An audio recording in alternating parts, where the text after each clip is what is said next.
We're driving in the ice. We've seen a lot of accidents. I'm just holding my phone while I'm holding the steering wheel.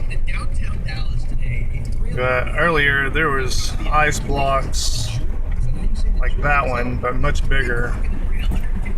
Cars couldn't even get past it, and we got more stuff going on up here. But just to give you an idea, look at this. And that truck's stuck. Yeah, I'm driving in ice and recording on my phone. Hello, stuck truck. Can't move. Up here ahead, apparently some people can't move, so anyways, there you go.